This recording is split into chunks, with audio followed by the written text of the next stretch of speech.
สบายดีสบายดี YouTube สบายดีเบิดทุกคู่ทุกคนเด้อที่เข้ามากดไลค์มา Subscribe YouTube คอยเด้อขอมุกขอบใจหลายๆเมื่อวานจะเป็นคนไทยคนลาวเฮาที่อยู่ต่างแดนหรือว่าอยู่ประเทศใดเนาะทั่วโลกที่มี YouTube เนาะที่เพิ่นเข้ามากดไลค์มาติดตามเพจของข่อยหรือว่ามาติดตามใน YouTube ข่อยเนาะข่อยก็จะบ่ค่อยเอาลงหลายปานใดหั่นนั้นแต่ก็ว่าดีใจเนาะที่เห็นคอมเมนต์เพิ่นให้กำลังใจเพิ่นว่าเพราะว่าเฮ็ด YouTube มานี่ก็โดนแล้วบ่ก้าวหน้าอีหยังสุนเจ้าเอ้ยถามว่าเมื่อยบ่ก็มีสุนเจ้าคนเฮามันก็มีบัดเมื่อยเนาะบัดท้อแต่ก็ภูมิใจที่ได้เอาลงไปใน YouTube นะสุนเจ้ามีคำว่าภูมิใจว่าซั่นซะในตัวเจ้าของเองหันนะเฮาเมื่อยแต่เฮาก็มีคำว่าภูมิใจที่ได้เอาลงไปนะก็อยากอัปเดตให้เบิ่งหลายๆอย่างท่านผู้ใดอยากรู้ว่า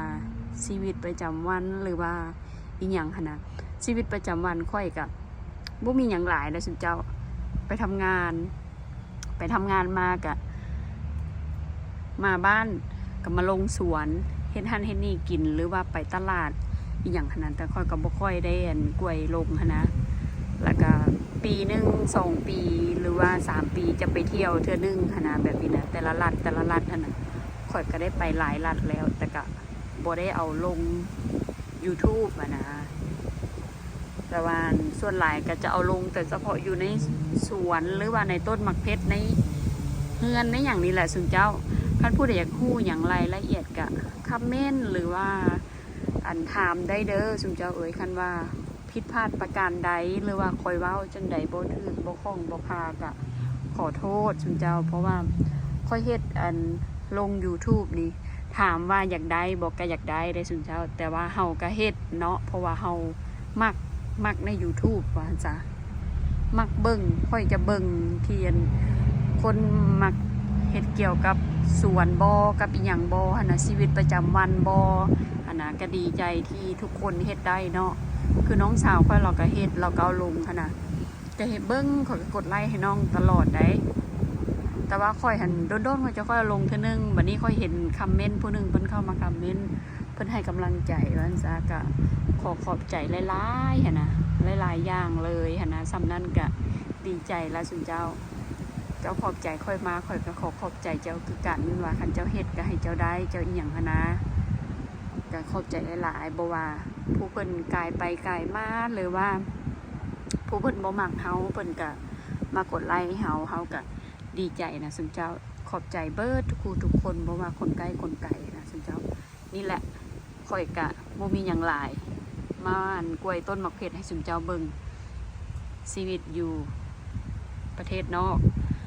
หลังจากเลิกงานเลิกการมาก็สิมาอยู่กับต้นไม้ต้นตอกสิละความสุขสุนเจ้าเอ๋ยอยากได้หยังอยากเฮ็ดหยังเฮาก็เฮ็ดเอาเลยตามใจเลยผู้ใดที่อยู่รัดฮ้อนเพิ่นก็สิมี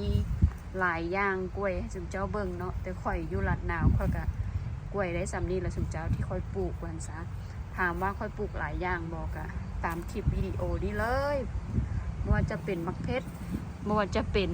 หัวซิงไข่หัวข่าดอกไม้แบบนี้นะผักหอมค่อยกระปลูกแล้วค่อยกับมีต้นกระถินมีต้นมะแตงมีต้นมะขี้หูดหลายๆอย่างสุนเจ้าถ้าผู้ใดอยากหู้อีหยังก็ถามได้เด้อสุนเจ้าเด้อแต่ก็สิ่งที่สำคัญคือว่าแหละขอบใจหลายๆที่เขามาโอ้ลมกันเนาะมีหยังก็ถามได้นะอยากหู้หยังก็ถามได้สุนเจ้าคันค่อยตอบได้ค่อยกะสิตอบนะนี่แหละประมาณนี้เลยสุนเจ้าสูดเล็งเลยได้ค่อยมี3 แถวแล้วสุนเจ้าเด้อต้นมะเพชรค่อยถามว่ามีจักถังโอ้บ่ว้าวเลยมีประมาณ100 กว่าถังนี่แหละสุนเจ้าค่อยมี100 ถังหรือว่า100 คุที่อันนั้นต้นมะเพชรค่อยนะประมาณนี้เลยเพราะว่าค่อยมี3 แถวหน้าบ้านหั่นมองเขาจอดรถนะมองเขาจอดรถเขาก็จะเฮ็ดเป็นต้นดอกไม้ไปเลยนะเป็นแถวแบบนี้เลยละสุนเจ้าทั้ง2 ข้างเลยนะขอบใจหลายๆที่เข้ามาติดตามกันเด้อสุนเจ้าเด้อฝากกดไลค์ฝากSubscribe YouTube คอยเด้อขอบใจหลายๆเด้อบายบาย